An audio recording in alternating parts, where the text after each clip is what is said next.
সুস্থতা ও সুঠাম ফিগারের মোহে ডায়েট শব্দটি আজ আমাদের দৈনন্দিন জীবনে এক অবিচ্ছেদ্য অংশ হয়ে দাঁড়িয়েছে।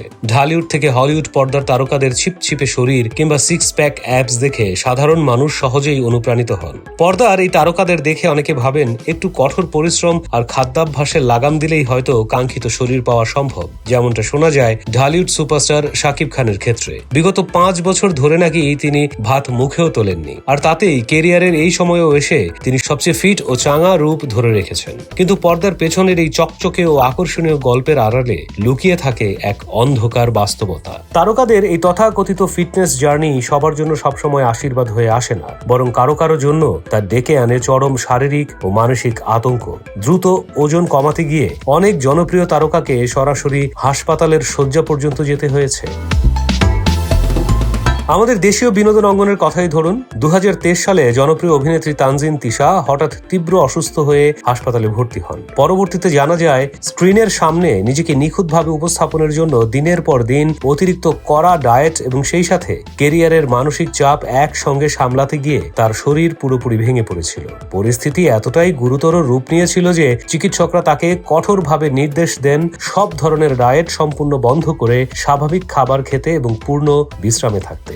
একই রকম মারাত্মক অভিজ্ঞতার মধ্যে দিয়ে গেছেন মুসাফির খ্যাত নায়িকা মার্জিয়া। 2016 সালে মুসাফির 2 চলচ্চিত্রে চরিত্রের প্রয়োজনে মাত্র কয়েকদিনের মধ্যে 10 কেজি ওজন কমাতে গিয়ে তিনি একটি ভয়াবহ ক্র্যাশ ডায়েট শুরু করেন। কোনো প্রকার পেশাদার পুষ্টিবিদদের পরামর্শ ছাড়া শুধু ফল আর সবজি খেয়ে দিন কাটানোর ফলে তার শরীর পুষ্টিহীনতায় ভোগে এবং তিনি গুরুতর অসুস্থ হয়ে সোজা হাসপাতালে যেতে বাধ্য হন। শুধু আমাদের দেশেই নয়, আন্তর্জাতিক বিনোদন অঙ্গনেও এমন আত্মঘাতী ডায়েটের উদাহরণ প্রচুর। লা মিজারেবল চলচ্চিত্রের জন্য হলিউড অভিনেত্রী অ্যান হ্যাথওয়ে অত্যন্ত কঠোর ও নামমাত্র ক্যালোরিযুক্ত ডায়েট অনুসরণ করছিলেন, যা পরবর্তীতে তাকে শারীরিক ও মানসিকভাবে পুরোপুরি নিঃশেষ করে দেয়। আবার দ্য মেশিনিস্ট ছবির জন্য বিখ্যাত অভিনেতা ক্রিশ্চিয়ান বেল নিজের শরীর থেকে প্রায় 28 কেজি ওজন কমিয়ে কঙ্কালসার হয়ে গিয়েছিলেন, যার খেসারত হিসেবে দীর্ঘদিন তাকে তীব্র ক্লান্তি, অবসাদ ও চরম স্বাস্থ্য ঝুঁকিতে ভুগতে হয়েছিল। একইভাবে কাস্ট অ্যাওয়ে ছবির জন্য টম হ্যাঙ্কস এবং একাধিক চরিত্রের জন্য জেরেড লেটো বারবার ওজন বাড়ানো কমানোর এই ঝুঁকিপূর্ণ খেলায় মেতেছিলেন। পরবর্তীতে তারা দুজনেই অকপটে স্বীকার করেন এই আকস্মিক ও জোরপূর্বক পরিবর্তন তাদের শরীরের আভ্যন্তরীণ কার্যক্ষমতার উপর মস্ত বড় নেতিবাচক ধাক্কা দিয়েছিল।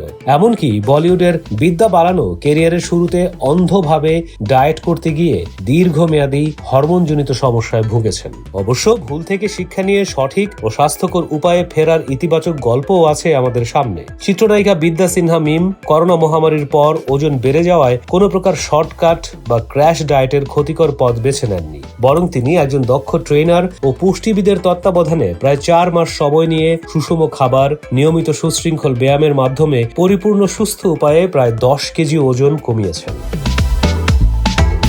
তারকাদের জীবনের এই চরম অভিজ্ঞতার গল্পগুলো থেকে একটি বিষয় দিবালোকের মতো স্পষ্ট। কোনো বিশেষজ্ঞের প্রাতিষ্ঠানিক পরামর্শ ছাড়া রাতারাতি ম্যাজিক বা ফল পাওয়ার লোভে কঠোর বা ক্র্যাশ ডায়েট করা মানেই নিজের অজান্তে শরীরের বড় ধরনের ক্ষতি ডেকে আনা।